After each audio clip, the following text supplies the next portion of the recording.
saya Yusriana Bani dengan NIM 101/2020-0250. Video ini dibuat untuk memenuhi tugas dari mata kuliah Micro Teaching. Tugasnya tentang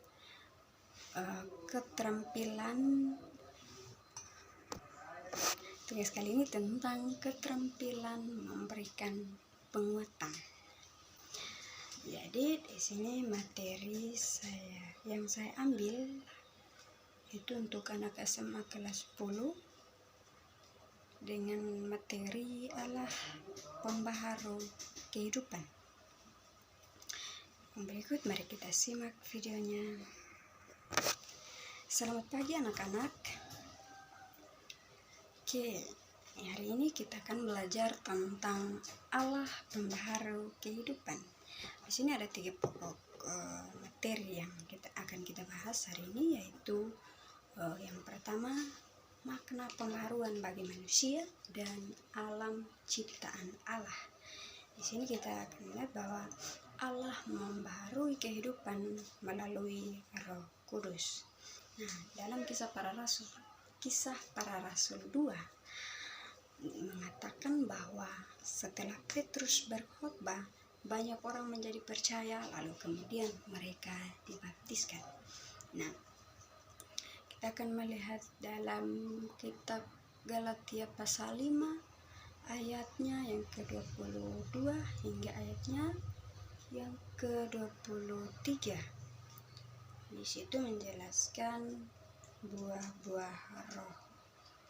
Ya. Oke, sebelum kita lanjut, Ibu mau bertanya. Untuk anak wasti, ada berapa buah-buah roh? Coba sebutkan. 9. Oke, sebutkan satu-satu. Good, ya, mantap, benar.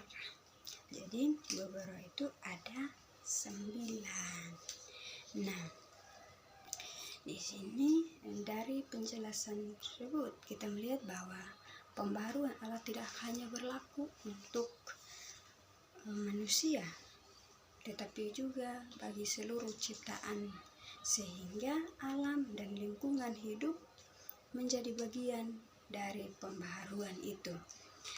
Nah, materi pokok yang kedua tentang dampak pembaharuan oleh Allah bagi orang percaya. Kita melihat bahwa sebelum Tuhan Yesus naik ke surga, Dia berjanji akan memberikan Roh Kudus bagi orang percaya, dan janji itu digenapi pada saat hari Pentakosta. Oke, di sini Ibu mau bertanya untuk anak Allen. Apa itu hari Pentakosta? Hari Pentakosta itu hari apa? Coba Nona Allen bisa menjelaskan satu atau dua kata tentang hari Pentakosta itu. Silahkan. Hari Pentakosta itu hari apa? Hari Paskah. Oke, ada lagi yang mau menjawab? Ya, anak Krikar. Hari Pentakosta itu adalah hari pencurahan Roh Kudus. Jadi hari Pentakosta itu adalah hari pencurahan Roh Kudus. Nah, di mana Yesus mencurahkan Roh Kudusnya bagi orang percaya. Nah, di sini kita akan melihat ada dampak kepercayaan kepada Allah yang memperbarui hidup manusia melalui Roh Kudus. Yang pertama itu orang percaya yakin bahwa Allah berkuasa atas ciptaannya dan bahwa kekuasaan Tuhan tidak dibatasi oleh ruang dan waktu. Nah, kepercayaan ini melahirkan pengharapan bahwa orang percaya pasti memiliki kehidupan yang lebih baik, mencakup kehidupan sekarang maupun masa depan. Nah, dampak yang kedua itu kuasa Allah melalui Roh Kudus juga dapat memperbaharui cara berpikir dan bertindak orang percaya kepadanya.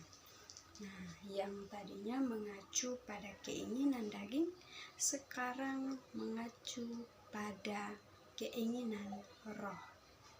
Nah, yang ketiga itu menjadi percaya bahwa Allah sedang bekerja dalam sejarah umat manusia, di mana pekerjaan itu tidak hanya membaharui, namun dapat memulihkan semua hubungan yang telah rusak oleh dosa.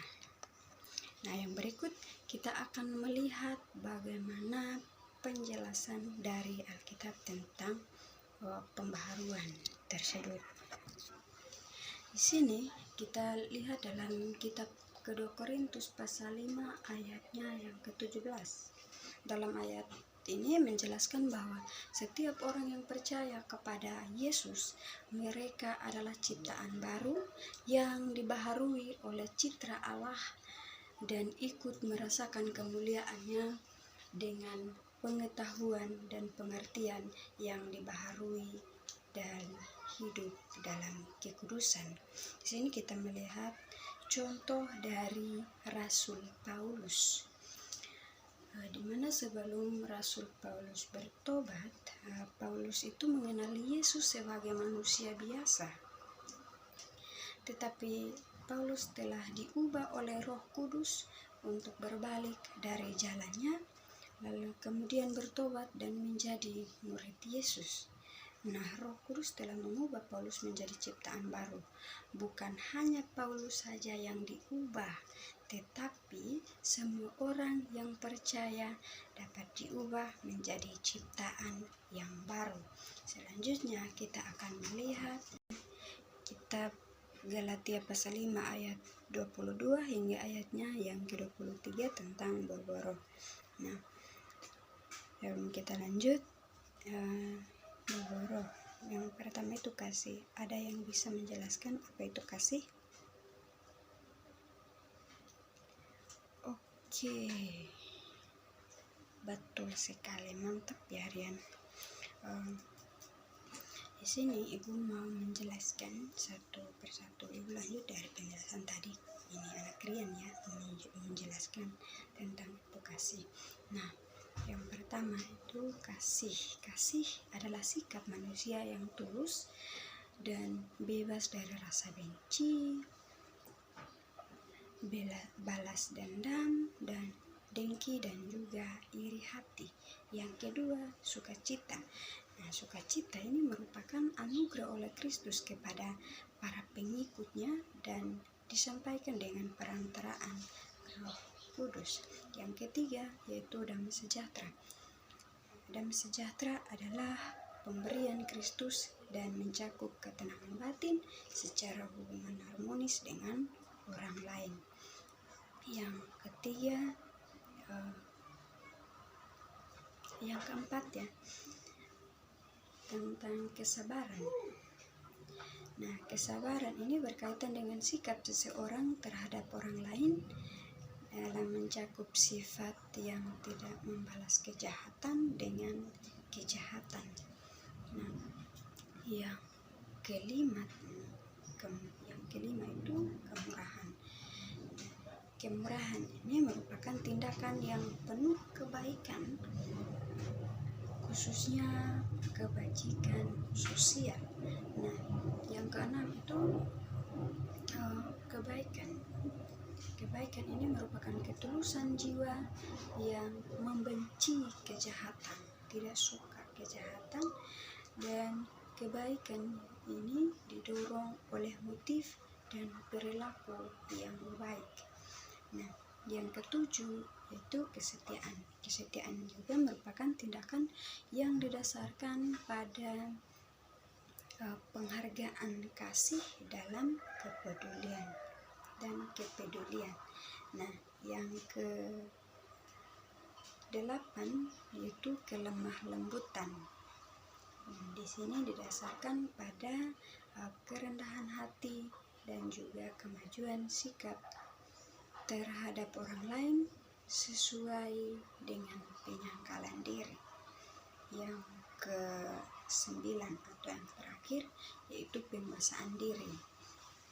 Artinya tidak cepat marah, tidak cepat emosian, maupun dapat mengontrol pikiran, perkataan, dan juga perbuatan. Yang menjadi kesimpulan untuk materi kita hari ini yaitu yang pertama, Allah adalah pembaharu kehidupan melalui Roh Kudus.